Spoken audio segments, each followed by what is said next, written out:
Dorothy lived in the midst of the great Kansas prairies with Uncle Henry, who was a farmer, and Aunt Em, who was the farmer's wife.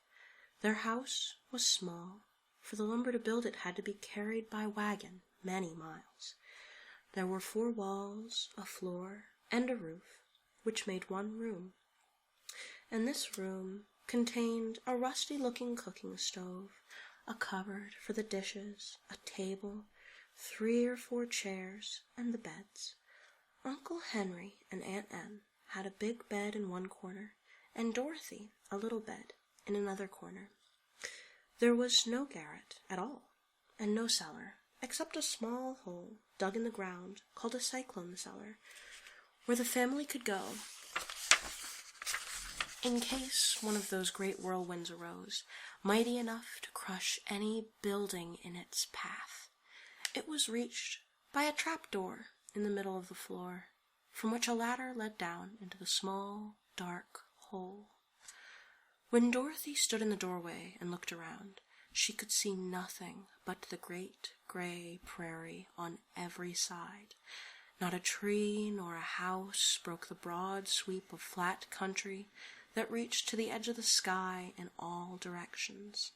The sun had baked the plowed land into a gray mass, with little cracks running through it. Even the grass was not green, for the sun had burned the tops of the long blades until they were the same gray color to be seen everywhere. Once the house had been painted, but the sun blistered the paint, and the rains washed it away, and now the house was as dull and gray as everything else. When Aunt Em came there to live, she was a young, pretty wife. The sun and wind had changed her, too. They had taken the sparkle from her eyes and left them a sober gray. They had taken the red from her cheeks and lips, and they were gray also. She was thin and gaunt, and never smiled now. When Dorothy, who was an orphan, first came to her, Aunt Em had been so startled by the child's laughter that she would scream and press her hand upon her heart whenever Dorothy's merry voice reached her ears. And she still looked at the little girl with wonder that she could find anything to laugh at. Uncle Henry never laughed. He worked hard from morning till night, and did not know what joy was. He was gray also, from his long beard to his rough boots, and he looked stern and solemn, and rarely spoke. It was Toto that made Dorothy laugh, and saved her from growing as gray as her other surroundings. Toto was not gray. He was a little black dog with long silky hair and small black eyes that twinkled merrily on either side of his funny wee nose. Toto played all day long, and Dorothy played with him and loved him dearly. Today, however, they were not playing. Uncle Henry sat upon the doorstep and looked anxiously at the sky, which was even grayer than usual. Dorothy stood in the door with Toto in her arms and looked at the sky also. Aunt Em was washing the dishes. From the far north they heard a low wail of the wind, and Uncle Henry and Dorothy could see where the long grass bowed in waves before the coming storm. There now came a sharp whistling in the air from the south, and as they turned their eyes that way, they saw ripples in the grass coming from that direction also. Suddenly, Uncle Henry stood up. "There's a cyclone coming, Em," he called to his wife. "I'll go look after the stock." Then he ran toward the sheds where the cows and horses were kept. Aunt Em dropped her work and came to the door. One glance told her of the danger close at hand. "Quick, Dorothy!" she screamed. "Run for the cellar!" Toto jumped out of Dorothy's arms and hid under the bed, and the girl started to get him.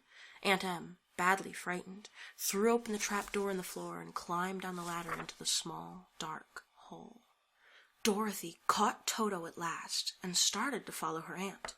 When she was halfway across the room, there came a great shriek from the wind, and the house shook so hard that she lost her footing and sat down suddenly upon the floor. Then a strange thing happened. The house whirled around 2 or 3 times and rose slowly through the air. Dorothy felt as if she were going up in a balloon. The north and south winds met where the house stood and made it the exact center of the cyclone. In the middle of a cyclone, the air is generally still, but the great pressure of the wind on every side of the house raised it up higher and higher until it was at the very top of the cyclone. And there it remained and was carried miles and miles away as easily as you would carry a feather. It was very dark, and the wind howled horribly around her, but Dorothy found she was riding quite easily. After the first few whirls around, and one other time when the house tipped badly, she felt as if she were being rocked gently, like a baby in a cradle. Toto did not like it. He ran about the room, now here, now there, barking loudly, but Dorothy sat quite still on the floor and waited to see what would happen. Once Toto got too near the open trap door and fell in, and at first the little girl thought she had lost him. But soon she saw one of his little ears sticking up through the hole, for the strong pressure of the air was keeping him up so that he could not fall. She crept to the hole, caught Toto by the ear, and dragged him into the room again, afterward closing the trap door so that no more accidents could happen. Hour after hour passed away, and slowly Dorothy got over her fright. But she felt quite lonely, and the wind shrieked so loudly all about her that she nearly became deaf. At first, she had wondered if she would be dashed to pieces when the house fell again, but as the hours passed and nothing terrible happened, she stopped worrying and resolved to wait calmly and see what the future would bring. At last, she crawled over the swaying floor to her bed and lay down upon it, and Toto followed and lay down beside her. In spite of the swaying of the house and the wailing of the wind, Dorothy soon closed her eyes and fell fast asleep.